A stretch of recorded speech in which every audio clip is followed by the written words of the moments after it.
Department of Education, Schools Division of Bataan, through the Curriculum Implementation Division, proudly presents the Vision Webinar Series on Science Content and Teaching Strategies in the context of the most essential learning competencies for the third quarter.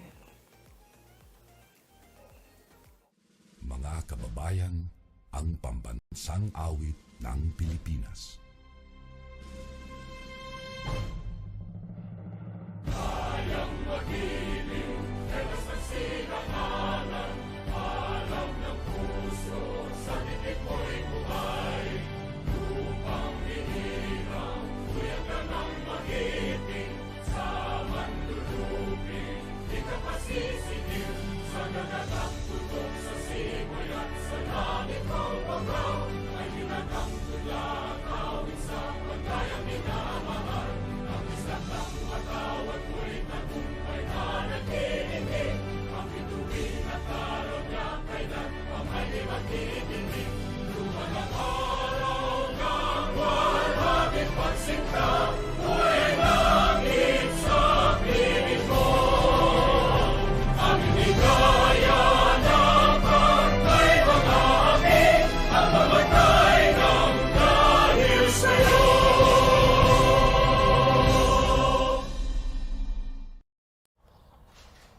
A prayer for teachers. Giver of all wisdom and greatest of all teachers, look upon our teachers with love. Grant them the resolve to nurture our eager minds and to never give up on us who fall behind. Bless their hearts, for they rejoice when we succeed and encourage us when we fail. Endow them with gentle patience, for the path of learning is never easy. Kindle a spirit of passion in them. It is the flame that ignites the love of learning in us. Help them see the potential in each student. Their belief in us means much more than the grade we make. Instill in them a commitment to keep on learning. It shows us to not fear new knowledge and experiences. Inspire them to touch the future. They influence how big a dream we dream for ourselves. Bless our teachers who have come before, for their work endures to this day. Let the light of your example shine upon all teachers, to build up with their words, to love with their mind, to share with their heart. Amen.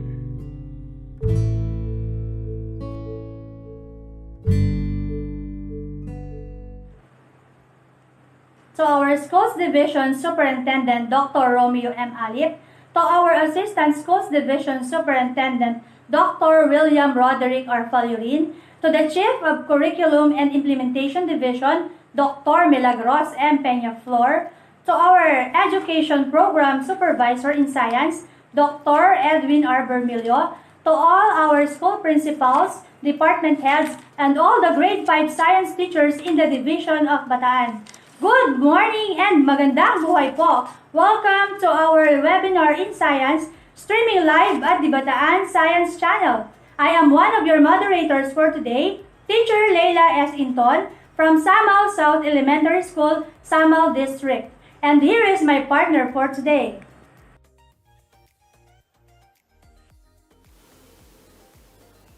Thank you very much, partner.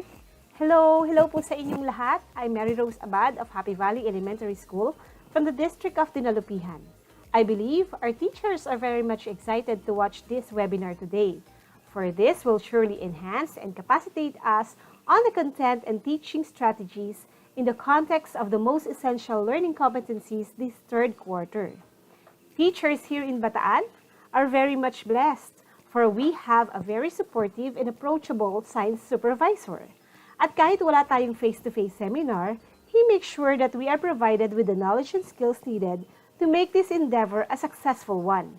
For his opening remark, a virtual clap for Dr. Edwin R. Bermilio. Magandang buhay po sa lahat. My respect and recognition to our newly appointed OIC Schools Division Superintendent, Dr. Roland M. Fronda, to our OIC Assistant Schools Division Superintendent, Sir William Roderick Fallurin, to our Curriculum Implementation Division Chief, Dr. Milagros M. Peñaflor, to our education partners in SDO Bataan, my co-education program supervisors and public schools district supervisors, to the science department heads and elementary school coordinating principals, to the program management team per grade level, to our science teachers and learners, isang ligtas, malusog at mapagpalang araw po sa lahat. In response to the current situation and in the rise of the COVID-19 positive, education must continue. The SDO Bataan Science Department has been instrumental in finding new ways to ensure learning continues amidst the challenges brought by the pandemic. Thus, the SDO Bataan conducts the third quarter division webinar series in the context of the most essential learning competencies that aims to enhance again the content, knowledge, and pedagogical skills of science teachers and alternative learning system or ALS teachers in teaching science from grades 3 to 12. Likewise, it provides learning opportunities to all science teachers for third quarter using various platforms and modalities that teaching and learning made available at all levels. Amidst the educational challenges, our dear science teachers are finding and developing various online and offline learning materials, learning about the working of video conferencing tools to be able to meet students regularly. The creative strategies of our science teachers in applying different approaches learned from the previous science webinar series are commendable, that involve a paradigm shift of pedagogy. It provided more opportunities for collaborative tasks, mode of assessments and feedback, and open up possibilities of rethinking the ways teachers and learners are involved in teaching and learning. Learning can be challenging for all stakeholders.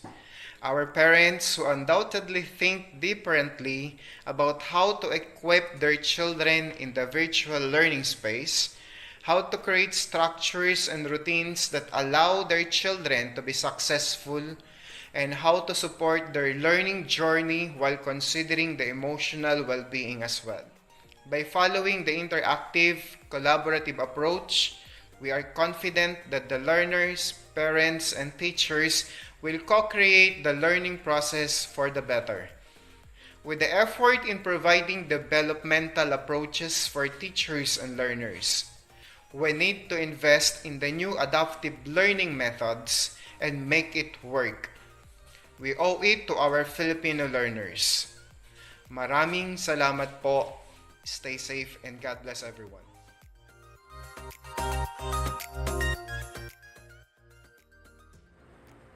When words of wisdom are given, they bring calmness even in the most challenging task. So, thank you so much po, sir, for continually equipping us, thus making our tasks easier. Now, let us hear an inspiring message from our simple yet dedicated CID Chief, Dr. Milagros M. Peñaflor.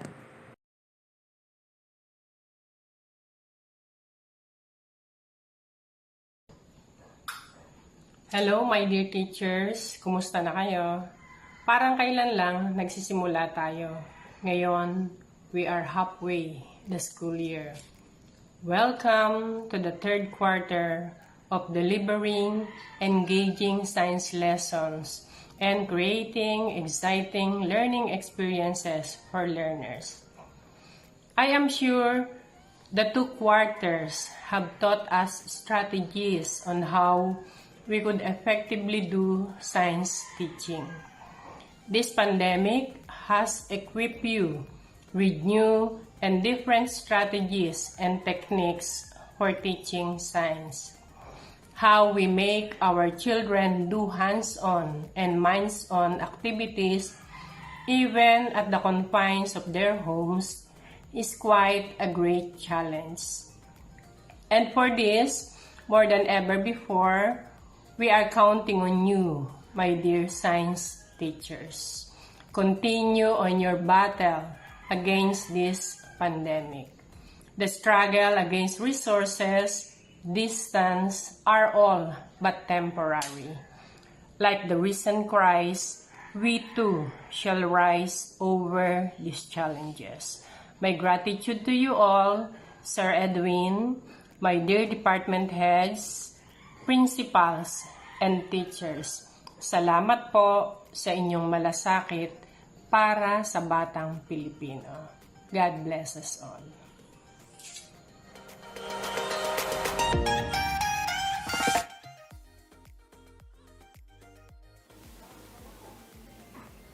When things get tough, inspiring messages from our leaders uplift us and give us strength to continue.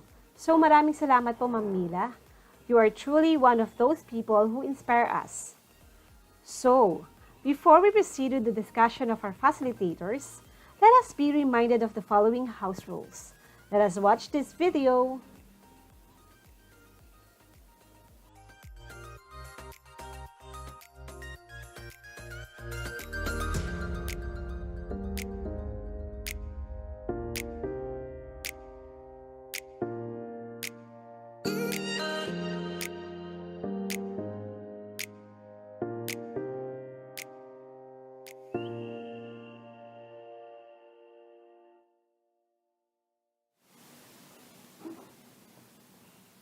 Ma'am Leila, I believe we are now excited to learn about the content and pedagogy for this quarter.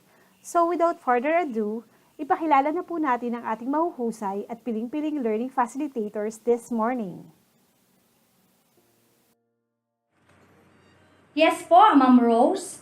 Our first learning facilitator for this morning is a graduate of Bachelor in Secondary Education, major in Biological Science, and is currently working on her final thesis defense for her Master's in Education.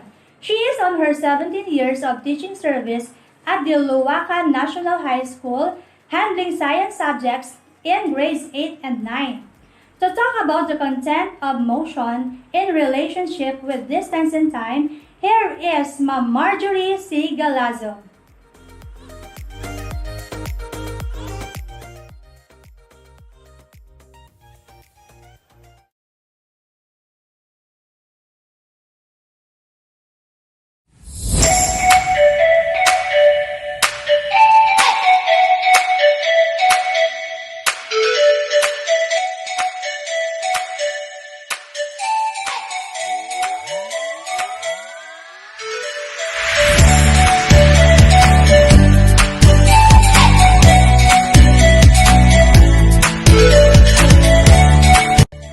Good day, everyone. Welcome to the revision webinar on the science content and teaching strategies in the context of the most essential learning competencies for grade 5 science teachers.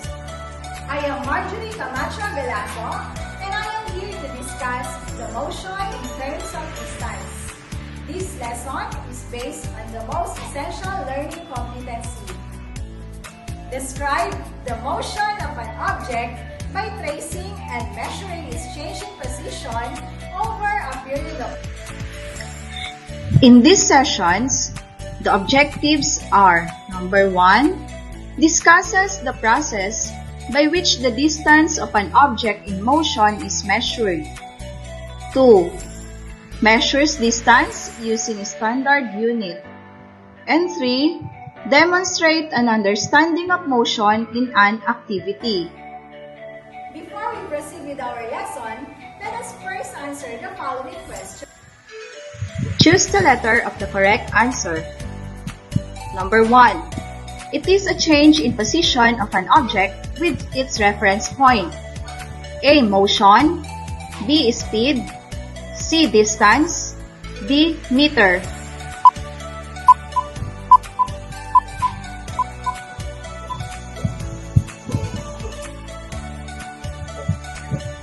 The correct answer is letter A. Motion. Number 2. It is used to measure the speed. A. Motion. B. Speed. C. Meter.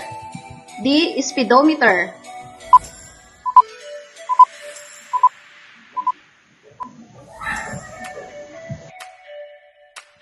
The answer is D. Speedometer.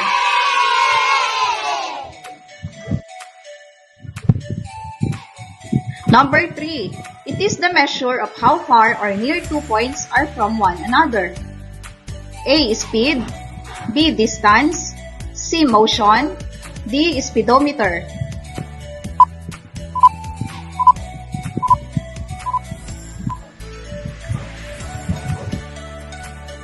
The answer for this number is B. Distance.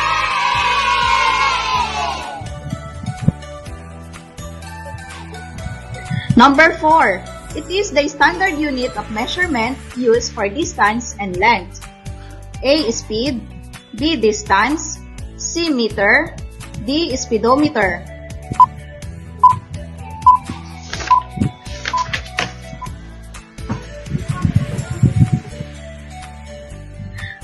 Very good. The answer is C. Meter.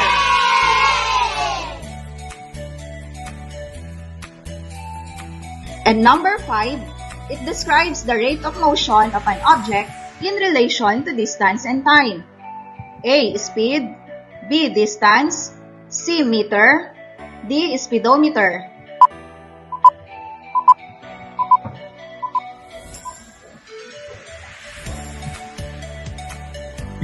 You got it right. The answer is A. Speed. Now let us watch the video song from Science for Us, the Motion Song. Motion is a change in position, like forward, backward, up, down, and through. Things can zigzag or go straight, even circular is great. When you know the way, you'll know just what to do. Things in motion always move in a direction. Traveling north, east, south, and west, they can go left or go right till they've traveled out of sight. And a map will put this knowledge to the test. Motion can be measured by its distance, just as motion can be measured by its time. Things can go far or go quick, and as miles and minutes tick, you will understand it, cause you'll know this rhyme. Let's sing together. Motion is a change in Motion is a change in like position. forward, backward, up, down, and Up, through. down, and through. Things can zigzag or go straight, even circular is great. When you know the way, you'll know just what to do. What to do?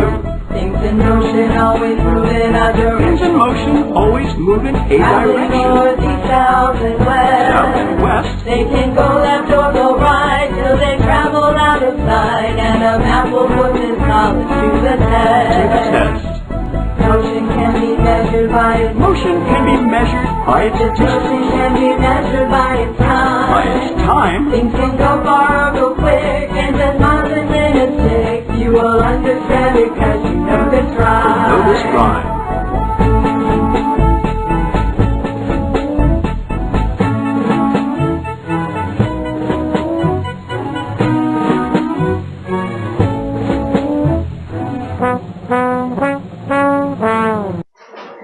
Many of the things around us move. Some move slow, while others are fast. How can you say that an object is in motion? Let us take a look in this example. Is the car in motion? Yes, the car is in motion. But what is your basis that the car is in motion? Right, the car is in motion because its position is changing. It moved from the house to the bake shop. The object is said to be in motion when it changes position during a period of time. We use a reference point to find out if there is a change in position. By the way, what is reference point? Reference point. It is the starting point or the origin for measuring motion. In our example, the car started moving from the house, so the house is our reference point.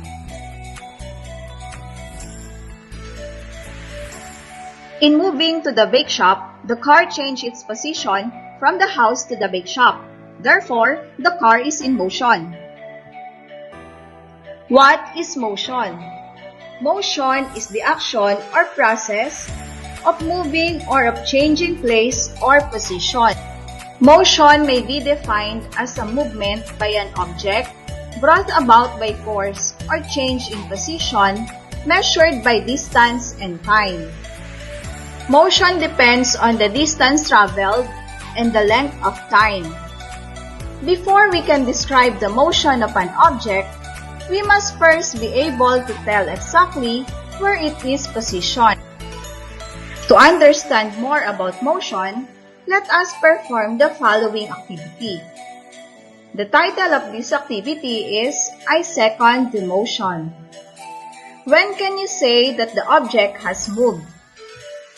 The materials you need are toy or toy cart and marker.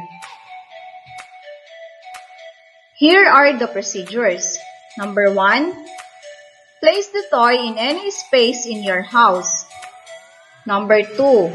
Mark the location where you first place it with a marker or pencil. Call your sibling or parent to stay on the other side of the toy. Number 4. Pull the toy towards your side. Push the toy towards the side of your sibling or parent.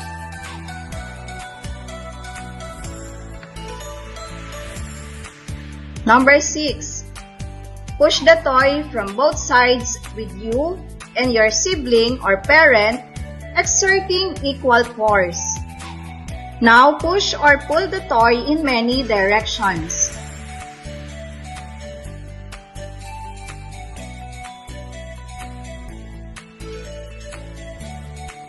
Let us now answer the following questions. Number 1. Did the toy move when you pull it towards your side? Did the toy move when you push it towards the side of your partner? Did the toy move when you and your partner exerted equal force in pushing the toy from both sides? What did you observe when you push or pull the toy in many directions? When can you say that an object moved? Have you answered all the questions? Now that you are done, let us proceed with the lesson. From the activity, you were able to identify if the object moved or changed its position, from identifying its reference point, and certainly acted upon by a force that made the object move. This map of Region 3 shows the distance between the point of origin, Maribeles, and its destination, Clark International Airport. The pink line shows the distance between Maribeles in the province of Bataan and Clark International Airport in the city of Angeles, Pampanga. The specific 84 km is the measurement of the distance. Any measurement is expressed in the number with units. Also, the map shows that it takes 5 hours and 32 minutes to travel by land taking the route. The farther the destination, the greater the distance is. That is why when people go to other countries, it takes a long hour to travel for them to arrive at that certain destination. In this figure, we can tell the difference between the distance and the displacement. Distance is the measure of how far or near 2 points are from one another. It is the total length of the path that the object traveled. The standard unit for distance is meter, represented by a small letter m. Displacement is the shortest distance between the initial to the final position of the body. In the displacement, the direction of motion is always directed from the initial position to the final position. The distance can be measured using different ways, such as time, landmarks, or body parts. However, it is imprecise because there are considerations that may affect the movement in between. Before we can describe the motion of an object, we must first be able to tell exactly where it is positioned. Describing the exact position involves two ideas. First, describing how far the object from the point of reference. And next, describing its direction relative to the point of reference. In this figure, we can start describing motion with the question, how far did the boy take trip using his bicycle? To answer the question, we need to get the total length of the path the boy traveled. Let's say from the reference point, which is the 3A, going to 3C, the boy biked 4 meters from 3A going to house B. Another 3 meters from house B to 3C. Therefore, he traveled a total of 7 meters. And the displacement is 5 meters from the reference point, which is 3A, to the destination point 3C. It is the straight distance from the initial position to the final position. It gives us an idea on how far the body from its starting point. Now that you understand the lesson, I know that you are ready to answer the following activity. Number 1. How far did the cat walk from the base going to the electric fan? Very good. The answer is 12 meters. From the electric fan going to the sofa, following the broken line, how far did the cat walk? Correct. The cat walked 20 meters from the electric fan going to the sofa. What is the distance the cat traveled from the vase to the table, following the broken line? Yes, the distance that the cat traveled from the base to the table is 20 meters. What is the total distance the cat traveled from the rectangular path? Correct. The total distance the cat traveled from the rectangular path is 40 meters. From the table to the sofa, it takes how many meters for the cat to walk? Very good. The cat took 12 meters to walk from the table to the sofa. Did you answer all the questions correctly? Great job! Now, for our next activity, write true if the statement is correct and false if it is not.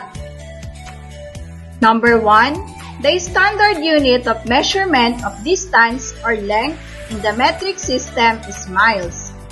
True or false?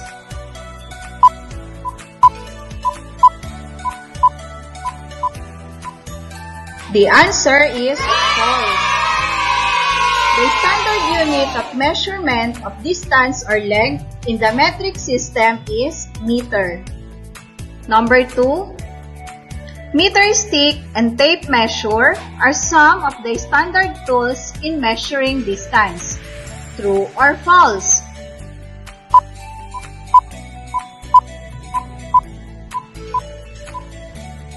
The correct answer is true.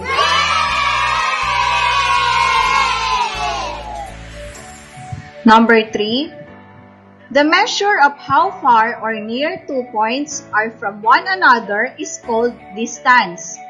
True or false?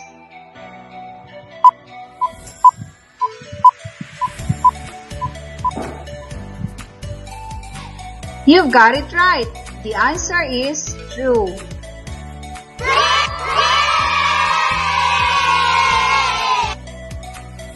Number 4.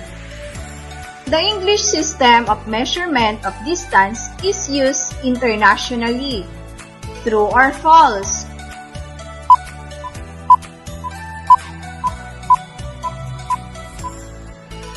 The answer is false. It is the SI system unit. And for number 5, in describing the motion, we must first identify where the object is positioned. True or false?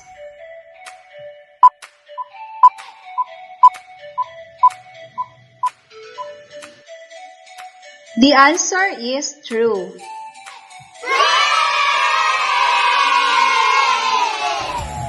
Congratulations! You have done it well. Motion is a continuous change in position with respect to a reference point for a particular time interval. Displacement is the shortest distance between an object's initial and its final position. Reference point is defined as the starting point or the origin for measuring motion.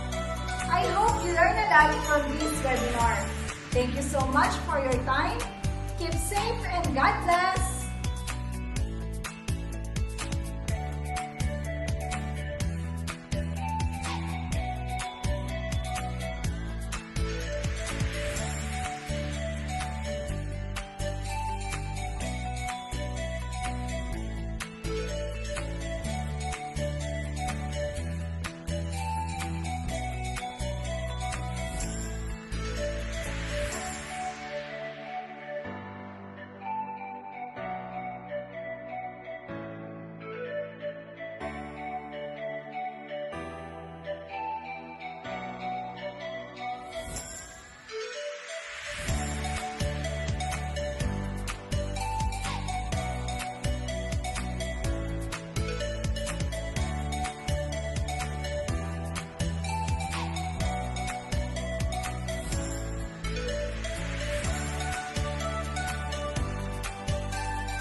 Thank you very much, Ma'am Marjorie, for expanding our knowledge on motion.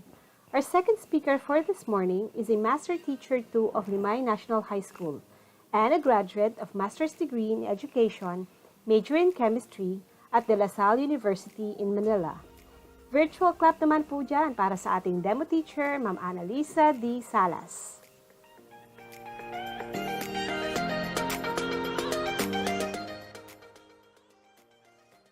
Good morning. Before we start our day, let us put ourselves in the presence of the Lord. Let us pray.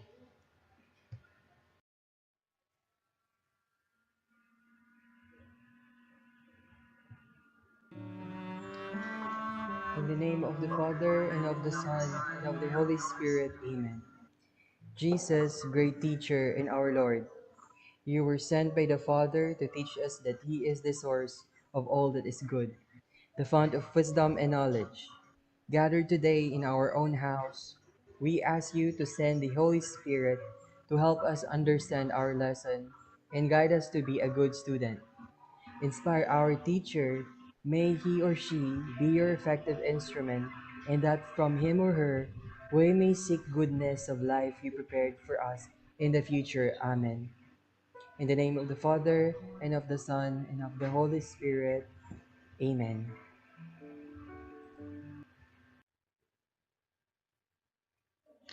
Good morning once again. Let us start by recalling what you have learned yesterday by giving some words related to our topic. Get your cell phones or open your browser to join pd.com, then enter the code that is flashed on your screen, NWSYLM, or New Watermelon Safely Yield Lovely Muffins.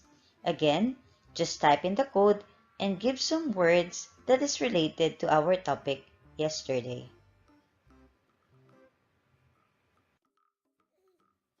Alright, so we are waiting for responses. So one student answered ruler, another. Okay, so we have meter stick. Ruler and meter stick are materials that we can use to measure distances. Another is centimeter.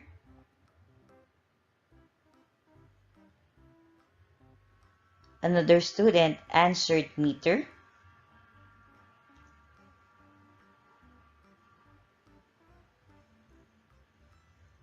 And we also have millimeter. Centimeter, meter, and millimeter are metric units that we use in measuring distances. Very good. So, with that, let us proceed with our next lesson. Let us read a short story about the rainbow. Listen carefully and jot down details about the story.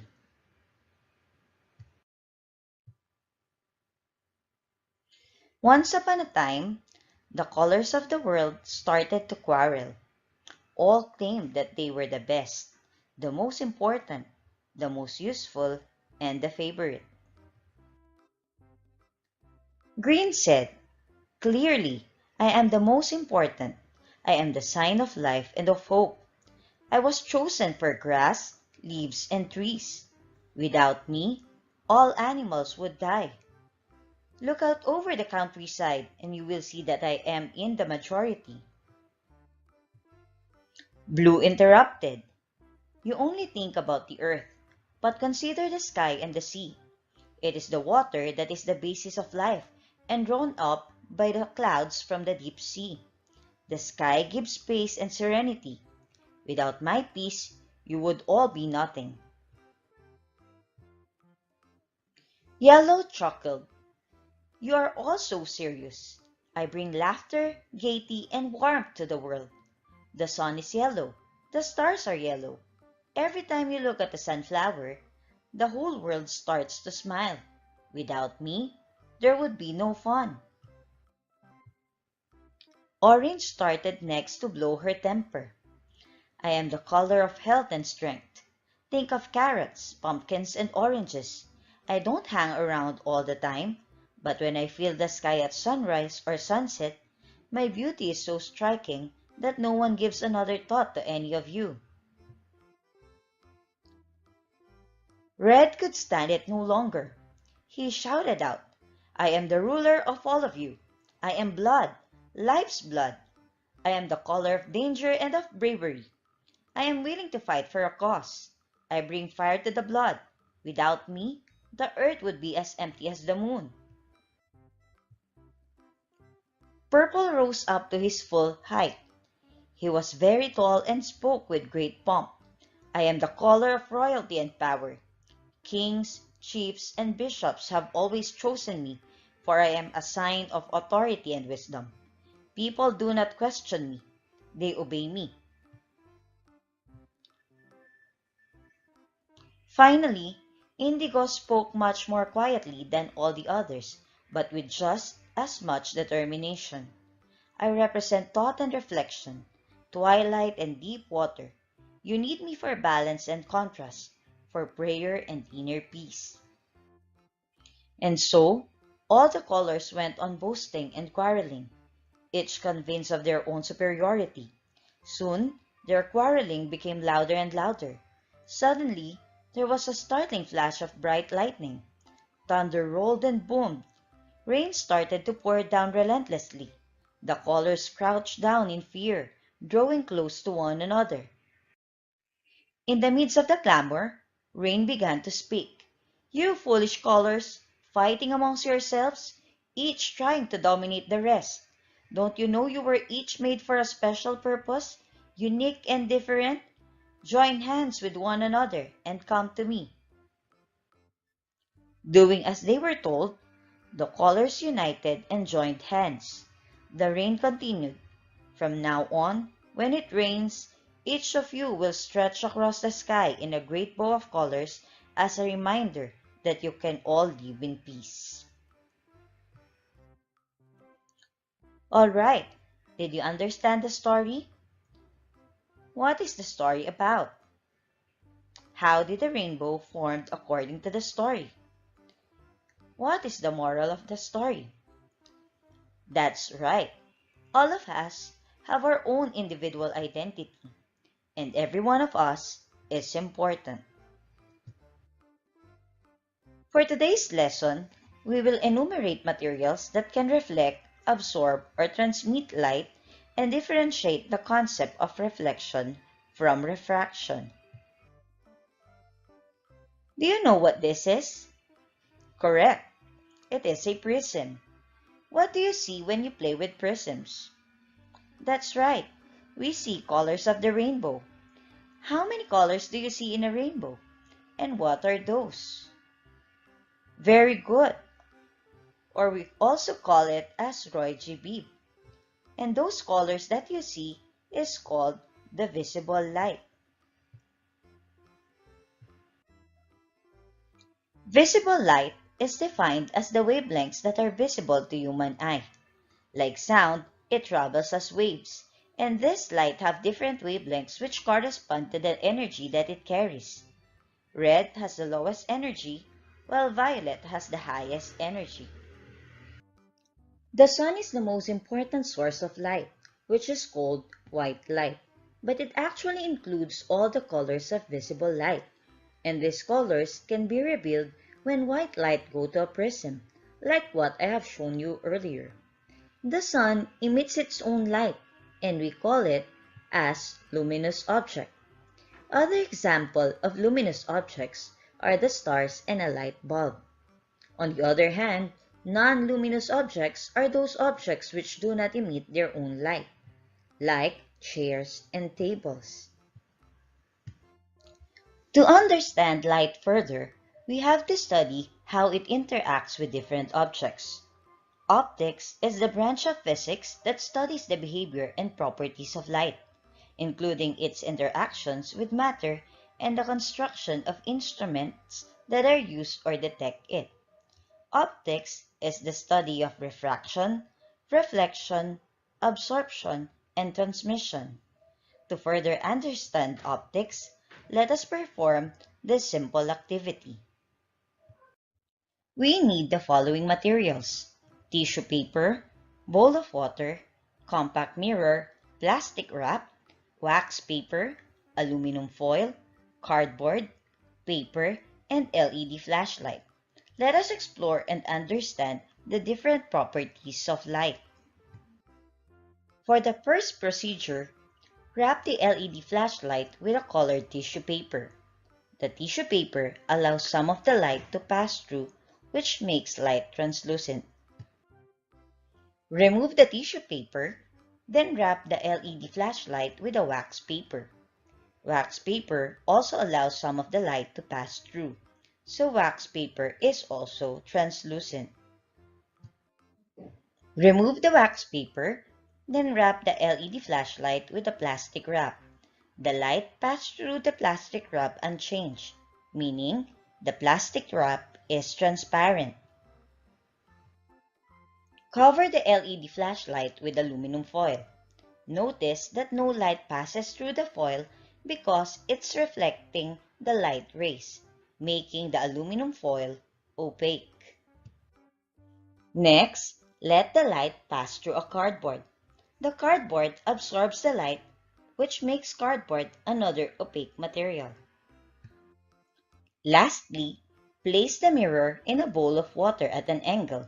Shine the light into the water where the mirror is underwater. A mirror which is submerged in water shows the different colors of the rainbow. Refraction and reflection are the principles applied in this demonstration. After performing the activity, write your observations in the data table, then answer the guide questions that follows. In the activity that we performed, we saw how light interacts with the different materials. Refraction involves the bending of light. Reflection is the bouncing back of light. Absorption, when materials take in of light and not reflecting it back. And transmission is the passing of light through some materials. What do you see? That's right. It seems that the pencil is bent inside a beaker with water. Why is this so? Refraction is caused by a change in the speed of wave of light when it moves from one medium to another. When light hits a more dense medium, the light wave is going to slow down. When it hits a less dense medium, it's going to speed up. However, reflection is when light bounces off an object or when there is a change in the direction of light. So how do we see our image in front of the mirror? Our body, being a non-luminous object, will get light from the source. So the light from the source is first incident on the human body. It gets reflected from it, and this reflected light strikes the mirror. This light is further reflected from the surface of the mirror and reaches our eyes. This is how we see our image. Different materials have different ways of transmitting light. Transparent objects allow all of the light to pass through them. This means that we can clearly see through them. Translucent, on the other hand, only allow some light to pass through them. This means that we can partially see through it. Opaque do not allow any light to pass through them. This means that we cannot see through them at all. Let us examine the following materials. Identify whether the materials are transparent, translucent, or opaque. Did you get the correct answer? Very good. Opaque materials include bricks, book, and the door. What are common to these materials? Correct. They do not allow the transmission of light. What about transparent materials? Glass and light bulb are both transparent materials since they allow light to pass through. Lampshade, balloon, ruler, and sandglass are all translucent materials since they only allow some light to pass through. To check your understanding, let me ask a volunteer to answer the question by spinning the wheel. Okay, so let us try answering the question.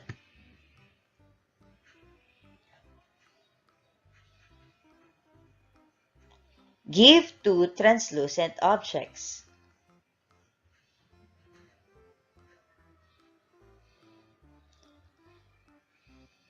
Give two opaque objects.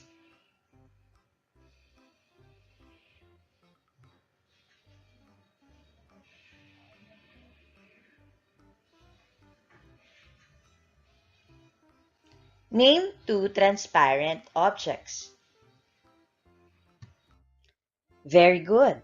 You are now familiar with our lesson for today.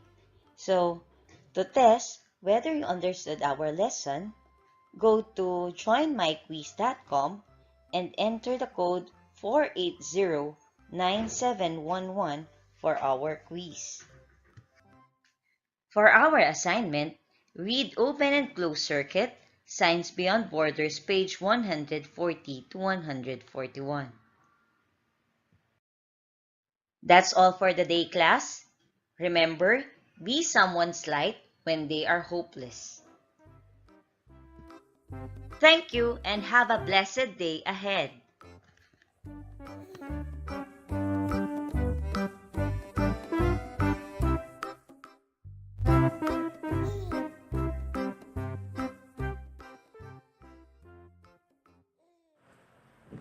Thank you so much po, Ma'am Annalisa.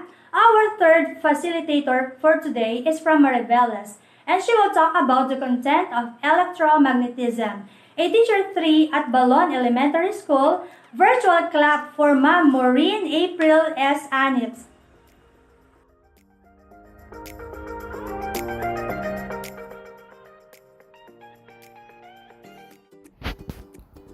Good morning, everyone. Welcome to the Division Webinar Series on Science Content and Teaching Strategies in the context of the most essential learning competencies for Quarter 3. I am Maureen April S. Anit, your demo teacher for today. Our objectives for today are: Number 1, identify the kind of materials that make up a good electromagnet. Number 2, identify the ways by which the materials can be connected to produce a good electromagnet. Number 3, design an experiment to determine the factors that affect the strength of the electromagnet. This is under most essential learning competency, MELC, for third quarter with the learning competency, design an experiment to determine the factors that affect the strength of the electromagnet, with the code S5FE3I-J-9. Before we start with our new lesson, let us have first a review of the past lesson. I have here a picture that shows properties of light. All you have to do is to determine what property of light being shown on the picture. Use the jumbled letters as a clue. Let's begin. Here is the first picture. What is your answer? Correct. The answer is opaque. The second picture is... What is your answer? Brilliant! The correct answer is transmission. Now, let us move on to the third picture. Any idea about correct answer? Very good! The correct answer is absorption. For the fourth picture, please analyze. Any volunteer? You're right. It is reflection. And the last picture is all about what? You are correct. Refraction or refraction of light. Now, I want you to look at the following pictures and identify the names of the object that will show. Yes, that is right. This is battery. How about the second picture? Correct. That is a wire nail. And the last picture is... Very good. That is a copper wire. Now, let us find out what will happen if we integrate this object to each other. What it will form. Yes, that is right. We can make a simple electromagnet, or we can also call it electromagnetism. For you to learn more about electromagnetism, let's have a group activity. But before that, let me show you the different standards while doing a group task. And each group will be given different set of activity. For group 1 or Team Ignite, this is what you need. 1.5 volts battery, big nail, thick and thin copper wire with both end uncovered, electric tape, metallic pins, and bond paper. Here is what you're going to do. Setup A. First, get the battery and the copper wire. Stick one uncoated end of a thick copper wire to the positive and the other end to the negative pole of the battery. Second, get the iron nail, coil both the thick copper wires from the head of the nail down to the pointed part. Reminder, do not cover the pointed part. Third, put the small metallic pins on the bond paper. Fourth, place the pointed end of the iron nail on the metallic pins. And lastly, observe. So this will be the sample setup that you can come up after following all the procedures correctly. Next, Group 1 will answer the guide questions.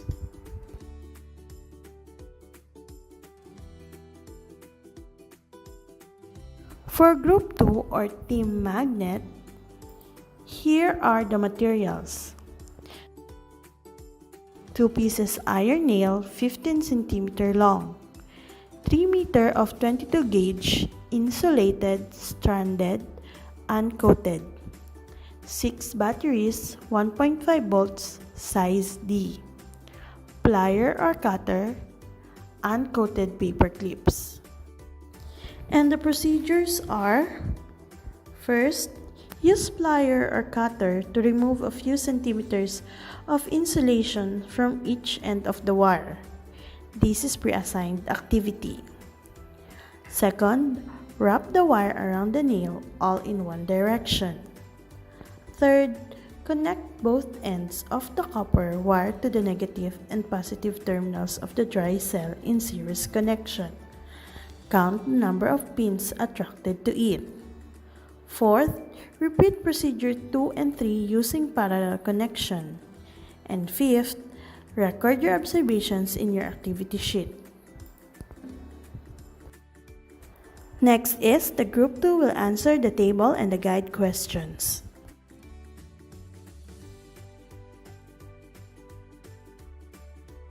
Now we have for Group 3 or Team Electric, the materials are the following: iron nail 15 cm long, 3 meters of 22 gauge insulated, stranded, uncoated, 3 batteries 1.5 volts size D, plier or cutter, uncoated paper clips. The procedures to be followed are the following. First, use plier or cutter to remove a few centimeters of the insulation from each end of the wire. Again, this is a pre-assigned activity. Second, wrap the wire around the nail all in one direction. Third, bring the electromagnet near the pins. Count the number of pins attracted to it. Fourth, wrap the wire around the half part of the nail all in one direction and another part in different direction. Fifth, bring the electromagnet near the pins. Count the number of pins attracted to it. And lastly, record your observations in your activity sheet. Then answer the table and guide questions after the experiment.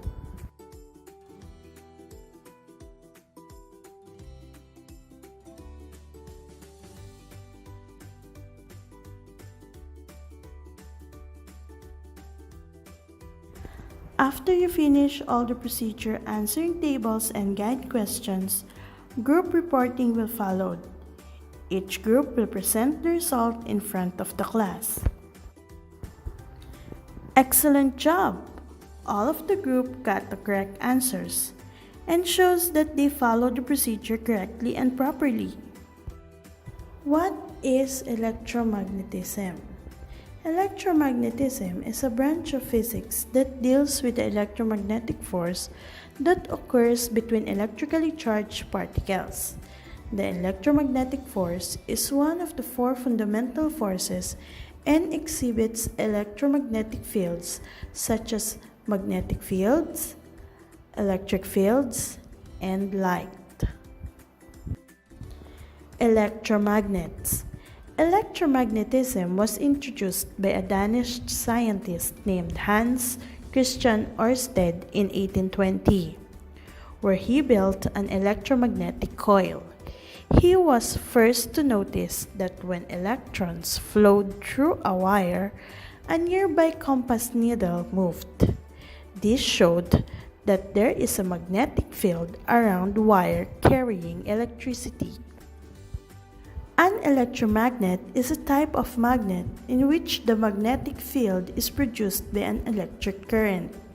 Electromagnets usually consist of wire wound into a coil. A current through the wire creates a magnetic field which is concentrated in the hole, denoting the center of the coil. A simple electromagnet consists of three main parts. First is the core, which is the magnetic material. Second is a coil of wire, which is the conductor of electricity. And the third one is the dry cell, which is the source of the electricity. An electromagnet is only a temporary magnet. Without electricity, it loses its magnetism. The nail becomes a temporary magnet as the current flows through it. When the current is broken, the nail is no longer a magnet. Which materials are mostly used for making electromagnet cores? Many materials can work as electromagnet cores, but some common ones are in iron, amorphous steel, ferroceramics, or ceramic compounds that are made with iron oxide, silicon steel, and iron-based amorphous tape. In principle, any material with a high relative permeability can be used as electromagnet core. An electromagnet works when there is a flow of electricity through the coil of wire. It is made up of iron core, copper wire, and source of electricity. A simple electromagnet consisting of a coil of wire wrapped around an iron core. A core of ferromagnetic material like iron serves to increase the magnetic field created. The strength of magnetic field generated is proportional to the amount of current through the winding. For us to know whether you understand the lesson or topic clearly, let us answer this application. Answer the following question with true or false. Number 1. Carefulness and accurateness in connecting the materials is very important factor in having a good electromagnet. What is your answer? Correct, true. Number 2. Any metallic material can be used as part of an electromagnet. Any idea? Very good, false. Third, it is better to use a big batteries for big nails. How about in this statement? What is your answer? Correct, true. Fourth, wire must be winded tightly on nails so that current will flow on nails. What is your answer? Excellent, it is false. Number 5, wires must be thin. What is your answer in that question? Very good, true. Now class, what can you say about electromagnet or electromagnetism?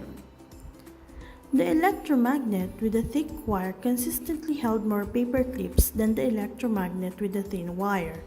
The difference, however, was not a significant one. The electromagnet with a thick core consistently held more paper clips than the electromagnet with a thin core. For this portion of the experiment, there was a significant difference. Factors that affect the strength of an electromagnet. Some factors affect the strength of an electromagnet. This includes the material used as a core, the number and the direction of coils, and the current flowing through the coil. Electric current. Increasing the current flowing through the coil increases the strength of an electromagnet. However, the battery itself can be a limiting factor because of its internal resistance. The opposition of the flow of electric current, wiring the batteries in the parallel, is a good strategy.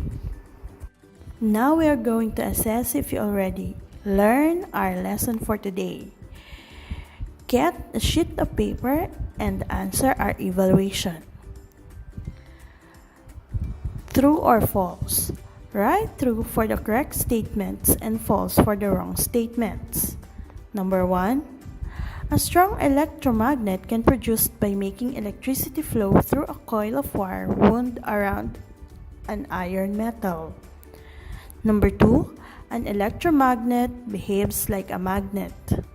Number 3, different volt of electricity produces the same strength of electromagnet. Number 4, the higher the volt of battery used, the stronger an electromagnet becomes. Number 5, an electromagnet is a permanent magnet. Time's up. Let us check your answers. And here are the correct answers. Number 1, true. Number 2, true. Number 3, false. Number 4, true. And number 5, false. Okay, very good. All of you got the correct answer. It means you understand our lesson for today. And for your assignment, writing about magnetism. Write about having a magnetic touch. Think about what you know about magnets. As you were thinking, remember the story of King Midas, a king whose wish for everything he touched to become gold was granted. Use your imagination and decide the following. What objects would you want to be attracted to you? What would the objects be made of? And would you be able to use the magnetic touch to solve the problems? Okay, class, do you have any questions or clarifications about our lesson for today? It seems that you fully understand our topic. So before we part ways, let me give you a quote. Our thoughts and feelings have an electromagnetic reality. Manifest wisely. And with that, thank you very much and have a nice day, everyone.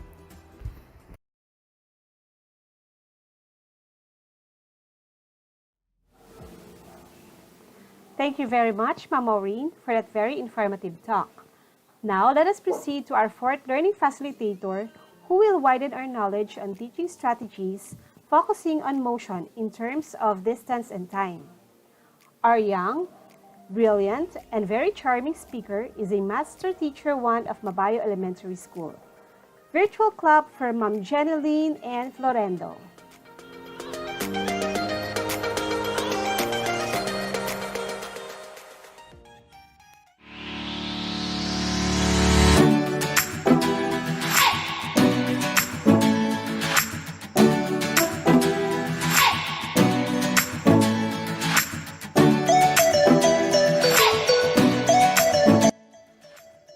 Good day, everyone. I am Jenny Ann Florendo from Mabayo Elementary School, Morong District. This pandemic brought great challenges in delivering quality education to our learners. However, as teachers, we always find ways to continuously meet the needs of our students. Today, I will be sharing some of the teaching strategies that we can employ in our daily teaching.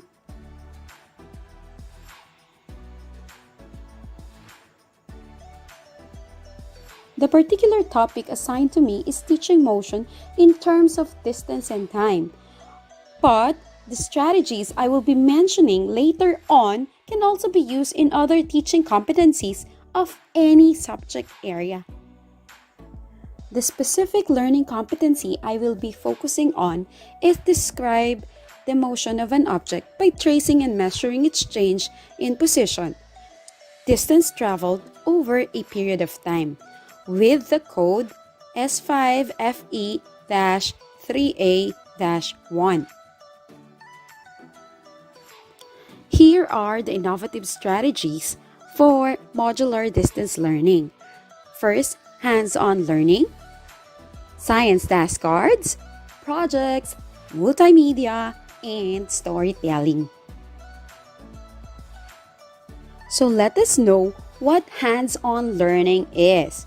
This is the best teaching method invented so far that involves the active participation of students to experience scientific concepts than to just have an audience view. How are we going to do this? As we usually do in our science class, we provide activities that lead the students to actually discover or learn the lesson. This hands-on learning is based on the theory of John Dewey, which is learning by doing. As I did some reading, I got an activity from a book of Science 5 about movement and motion.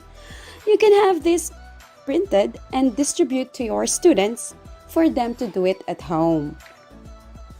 This activity will take about 30 minutes and will be developing the skills of observing, measuring, and inferring.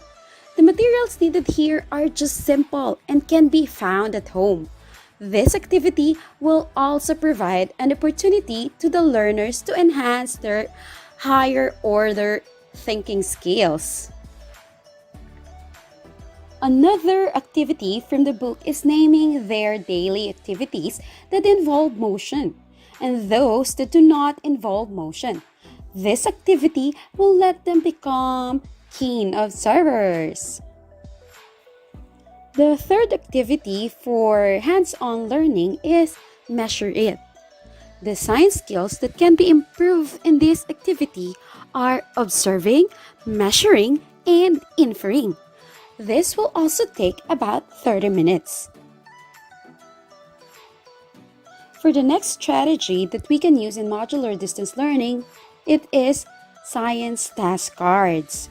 This is an innovative teaching method to convey the science facts in an easy and organized way. In this activity, statements related to science concepts are written on index cards. Students can work individually, pairs, or in groups to sort the cards based on the given format. The formats include true or false, agree or disagree, matching pairs, classification, sequencing, and more. So this is an example of a task card which is true or false format. So in this task card, there are 5 questions to be answered by the students. This is another task card that involves problem solving. This is a fun activity for students because they will be like discovering or decoding a hidden message after they solve all the given problems. Another strategy that we can use is project or performance tasks. This can be an individual activity or group activity which helps students to showcase the application side of what they have learned through theory. This method involves choosing the idea, building a plan, executing the plan, and finally evaluating it. When students pass through these stages, they can improve their skills to express ideas, problem solving, overcoming the challenges, teamwork, and self-assessment. An example of our project is songwriting. Of course, songwriting about motion. Songwriting can stimulate the musical, rhythmical intelligence of our pupils. So I have here a video clip from YouTube. They can use this as an example of what they are going to do.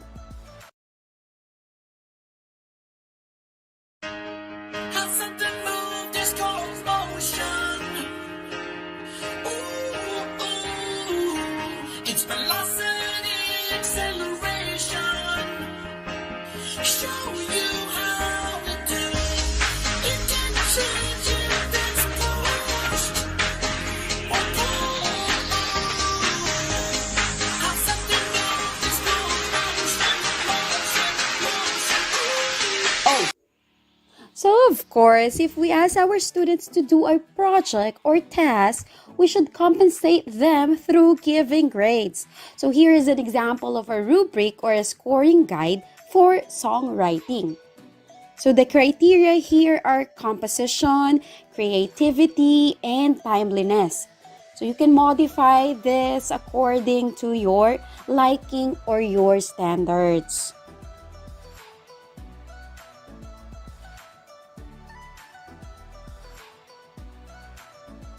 Another project that you can give to your students is creating a map.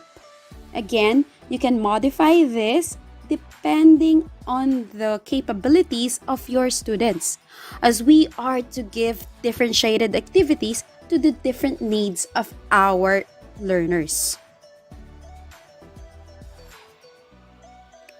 Here is the suggested rubric for creating a map. The fourth strategy is multimedia approach. This method is a blend of text, audio, animation, video, still images, or interactivity content forms to teach diverse, difficult to understand concepts in science.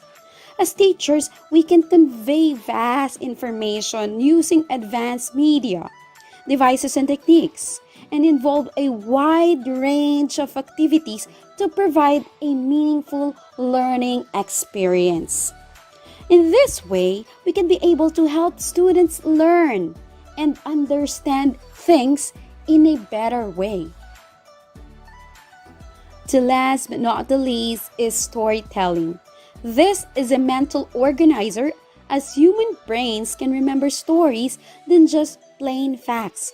Students love to hear stories. As teachers, we can present the whole concept as a whole story. In storytelling, we can be able to apply content knowledge within and across curriculum teaching areas. Some of us here use online distance learning. This kind of modality is best or perfect for those who have stable internet connection. So the first way or strategy that we can use for online distance learning is quizzes. Quizzes lets you find and create gamified quizzes, lessons, presentations, flashcards for students, employees, and everyone else. So using quizzes can make students collaborate, communicate, and be inspired. It will also develop skills and build an emotional connection to learning. So I found 2 activities from quizzes. You can just type the link on the search tab or click it and you will be redirected to the site. First one is entitled Graphing Motion and the other one is Motion and Time. So another is Quizalize. Quizalize lets you engage your class with fun, standard stag quizzes, get instant data on student mastery, and automatically assign differentiated follow-up activities. So I got a 5-item quiz from Quizalize. Since most of us have an account on Quizalize, we can create questions that are suitable to our learners. Third one is Kahoot.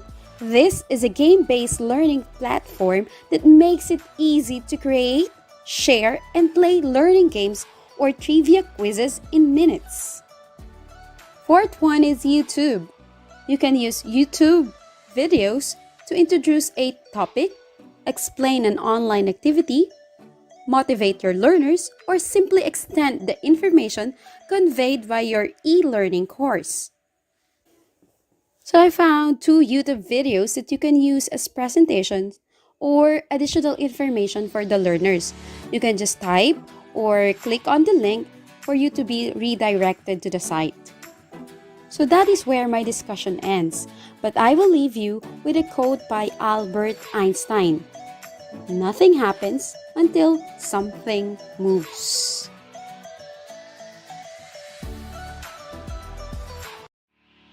I'd like to thank you for listening and I hope you got something from my topic.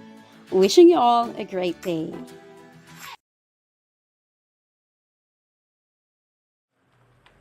Thank you so much po, Ma'am Jenny Lee, for those very useful strategies. Our last but not the least facilitator for this morning is on her 20 years in service as a teacher. She had a 2-year experience from a private school and now on her 18 years as a grade 6 teacher at Binuangan Elementary School in Bagak District.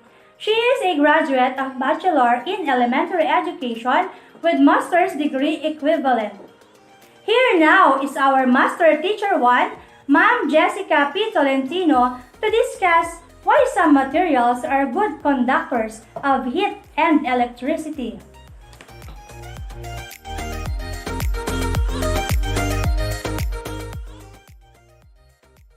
Good day, everyone. We are on the third leg of the Division Webinar Series on the science content and teaching strategies in the context of the most essential learning competencies for grade 5 science teachers.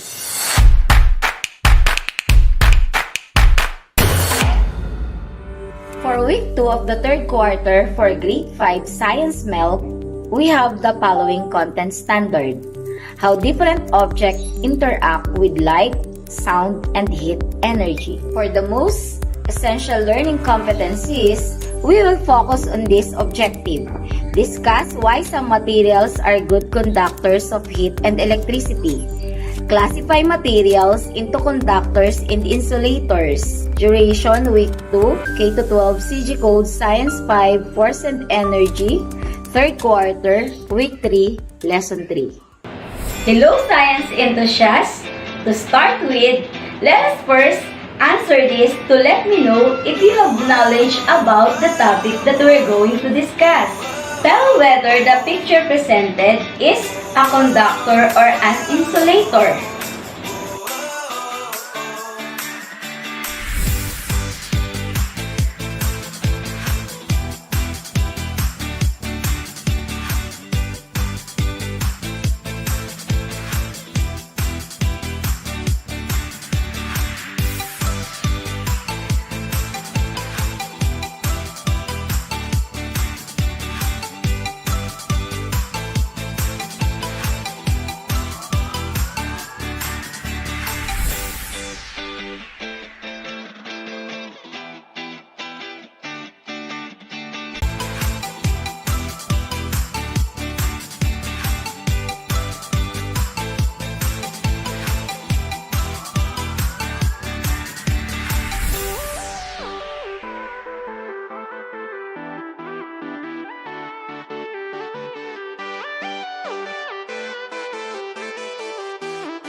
Don't get mad if you get low scores.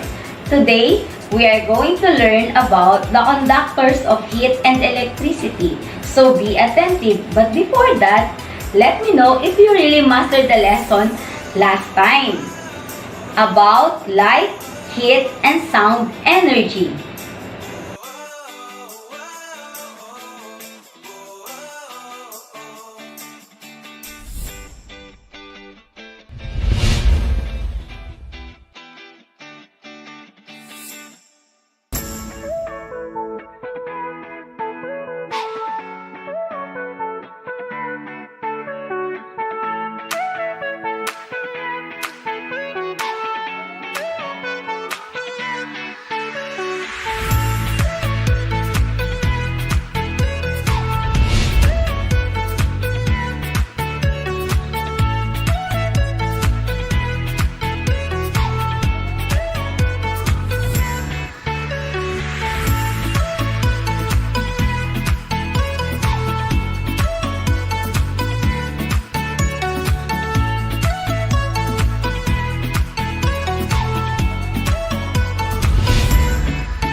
job!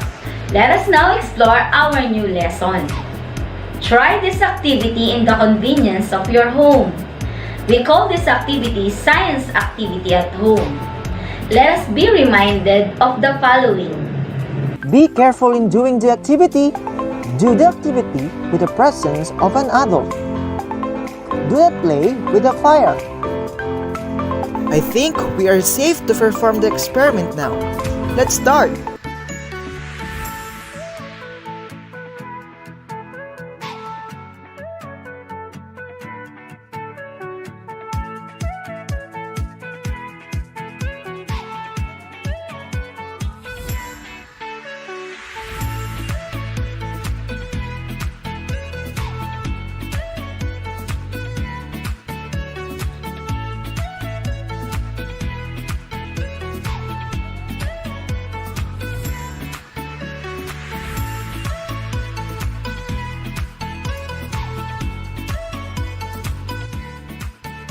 Let us answer the guide questions in your activity.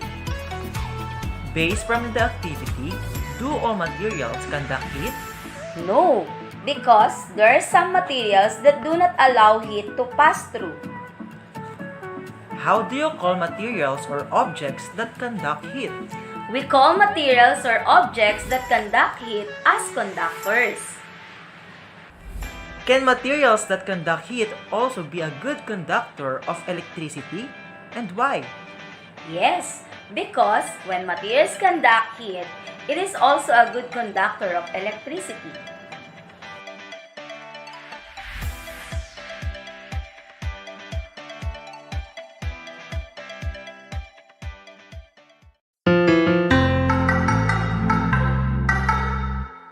What do you understand by the word conduct? Well, in physics, it means transfer of something. And the materials that transfer something through themselves from one place to another are called conductors. That something could be anything. It could be heat, it could be electricity, or many other things. However, here we are interested in electricity.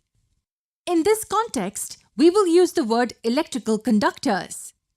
So now can we define it? You're right. Electrical conductors are the materials that transfer electricity through them. Or even more precisely, they are the materials that allow the electric current to flow through them. For simplicity, we will call them conductors. What are the examples of conductors? We have seen this simple circuit in the previous video. Here, a 1.5 volt cell is connected with a bulb which can be between 3 to 4 volts with the help of copper wires. So here I told you that the movement of electrons is from the negative terminal of the cell to the positive terminal. But however, by convention, the direction of electric current is taken to be from the positive to the negative one. But how exactly is the current flowing in the circuit? Or through which material is this current flowing? Yes, it's the copper wires. Electric current is flowing through the copper wires from the positive to the negative terminal. So what can we conclude from this? We say that the copper is a conductor of electricity since it allows the electricity to flow through it. Now, instead of copper wires, what if we use pieces of threads in the circuit? Will the bulb glow in that case? No, it won't. Why? Because the electric current cannot flow through a piece of thread. Such materials are called insulators. So how do we define this term? Give it a try. These are the materials which do not allow the electric current to flow through them. Let's study a bit about conductors first. Besides copper, what are the other materials that conduct electricity? Almost all metals conduct electricity. Silver, gold, aluminium, iron and mercury are a few other examples of metals that conduct electric current. If you replace copper wires in our circuit with aluminium ones, then you will find that the bulb is still glowing. This proves that aluminium allows electric current to flow through it. In fact, this area of the bulb is itself made up of metal. Hence, if we connect the wire anywhere in this region, the bulb will still glow. It transfers the electricity to the terminal of the bulb and inside. We can actually test any object for conductivity. Break the circuit up from anywhere by cutting the copper wire. Now at this point, I want you to notice one thing. Look at this region. There is nothing present in this region that can transfer the electrical energy from one side to the other. But there is air in this region. So what can you infer from this? This tells us that air is an insulator. It does not conduct electricity. Bring any object that you want to test, say this iron nail. Tie up both the ends of the wires at the two ends of iron and see if the bulb is glowing or not. If it glows, then it proves that the material that our object is made up of conducts electricity. Here the electric current is flowing through the iron nail. So our circuit is complete and the bulb glows. So this proves that iron is a conductor of electricity. Did you know that the human body is also a conductor of electricity? In fact, it's a very good conductor. This is the reason why we get an electric shock if we're not careful. The electric current flows through a body towards the earth. Now, which are the materials that do not conduct electricity? Materials such as plastic, rubber, cotton and wood do not conduct electricity. So they are insulators. For instance, instead of an iron nail, if we connect a plastic straw between the circuit, then the bulb will not glow. Let us answer the additional questions for further understandings.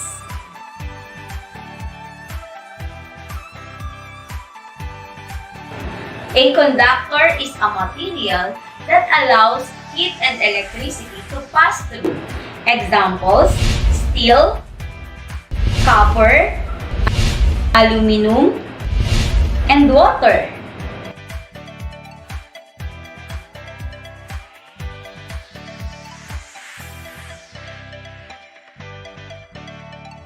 An insulator is a material that does not allow heat and electricity to pass through.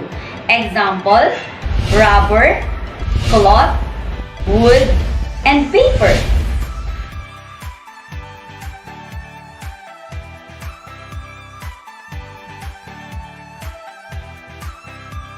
The conductivity of a material depends on substances the material is made of. Great job! Let us proceed doing your task using your science task card.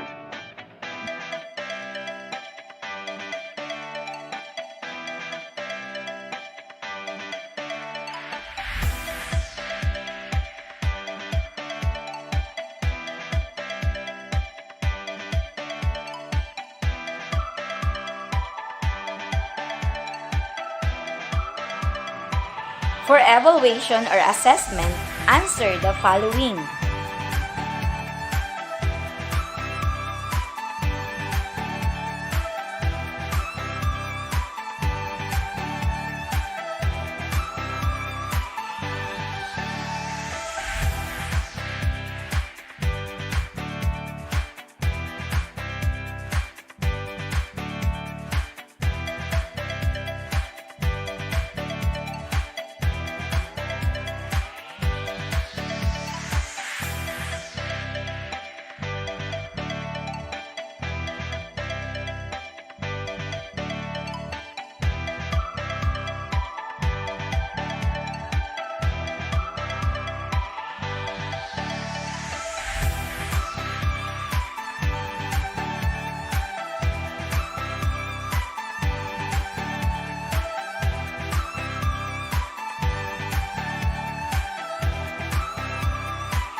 That's the end of our lesson. I had fun learning with you.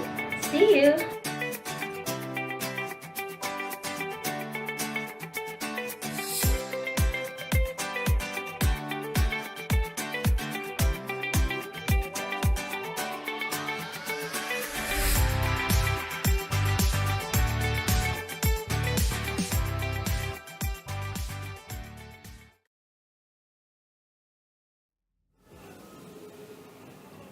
Hayan, we're done with our 5 facilitators. We have learned so much from them. At for sure, makatutulong ang mga naibahagi nila sa atin para mas mapabuti pa natin ang ating pagtuturo.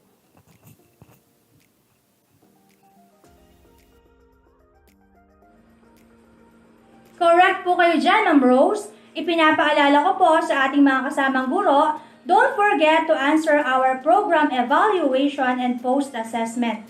The links are already posted at pwede nyo na pong i-access. Well, mag-shoutout po muna tayo. I am taking this opportunity to say hi and mabuhay po to all the teachers in the Division of Bataan, especially those in Samar District. Binabati ko po ang aking mga kasamahang guro sa Samar South Elementary School, lalo na po ang aming principal na si Ma'am Alice M. de Guzman.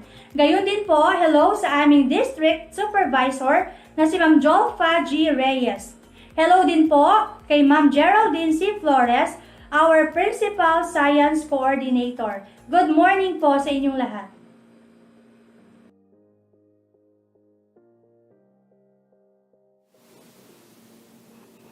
Nako partner, I will also take this opportunity para i-shoutout ang aking mga kasamahang guro sa Happy Valley Elementary School.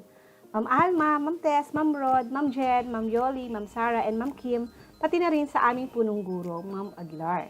Shoutout din po syempre sa aming DPSTA President at sa ating BAPSTEA Vice President, Sir J.R. Pangumlayen. Gayon din, binabati ko po ang mga members ng United Grade 5 Teachers sa pangunguna ng masipag na si Sir R.G. Tuason. At syempre, shoutout din po sa aming mahusay na District Supervisor, Sir Roger R. De Padua. Enjoy watching po!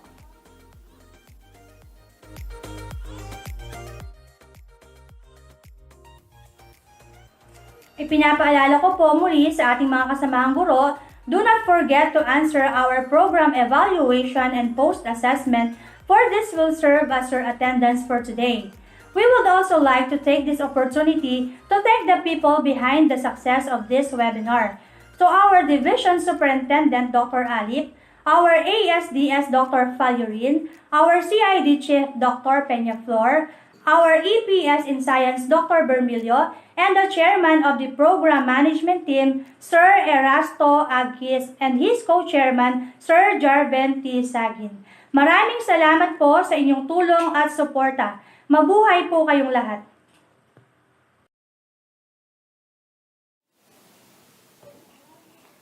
And of course, thank you din po sa ating mga teachers in charge of the online platforms. Sir Omar Manalansan or Sir Om sa kanyang YouTube channel and Sir Ceres P. Loyola.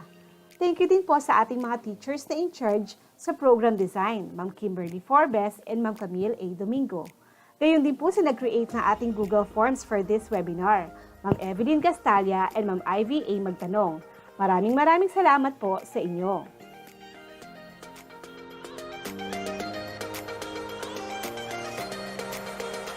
And to close our webinar for today, here is Luwakan National High School's Head Teacher 3 of Science Department and the Chairman of the Program Management Team, Sir Erasto G. Agkis.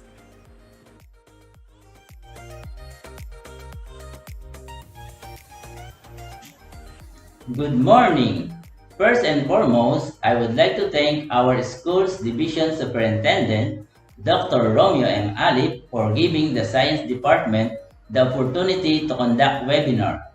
To our CID Chief, Dr. Milagros M. Peñaflor, thank you very much, ma'am, for your unending support to the department. To our Education Program Supervisor, Dr. Edwin Real Bermilio, for pushing us to the limit and putting his trust and confidence to the science teachers. Thank you, sir. It was indeed a great pleasure for us to be part of this webinar. It was a great opportunity for the science teachers to showcase their talents and skills in teaching amidst a pandemic. Despite of the busy schedule, they are able to give their time and effort to take the newer, progressively harder challenges. The adjustment made by the teachers in educating our students was greatly different from the usual system of education. But we believe that our endeavor of offering quality education will be achieved in this time of pandemic. So, I want to congratulate my team, the group of grade 5 facilitators and program management team. They are the bunch of competent and talented teachers from junior high school and elementary schools. To my co-chair in this webinar, Sir Harbin Saging, thank you, sir. To Ma'am Vilma Gonzalez, thank you very much, ma'am, to your support and words of encouragement. Sa ating mga participants, ang grade 5 teachers, marami pong salamat sa inyo. Sa huli, nais ko pong i-share sa inyo ang sinabi ni Henry S. Tenedero in his book, Breaking the IQ Myth. Anything less would be disservice to our children. Anything less would be failure of education. With that, mabuhay po tayo at pagpalain ng Diyos.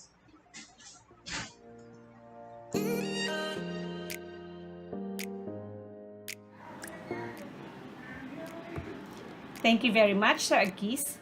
The team and I enjoyed working with you po. On the part of our facilitator, Ma'am Jenny De Florendo, pinababati niya ang kanyang mga kasamahang guro sa Mabayo Elementary School. Gayon din ang kanilang principal na si Sir Leo Domingo. The same thing goes po with Ma'am Jessica Tolentino. Binabati niya rin po ang kanyang mga co-teachers sa Binuangan Elementary School at ang kanilang principal na si Ma'am Nancy Carion. At special thanks din po kay Sir Giancarlo na nag-edit ng kanyang video lesson. At higit sa lahat, salamat and God bless po sa ating mga kapwa guro na alam kong maraming natutunan ngayong umaga.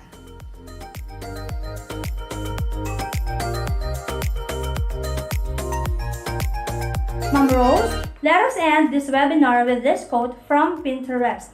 Things may never go back to normal. You may need to create a new normal, and that's okay.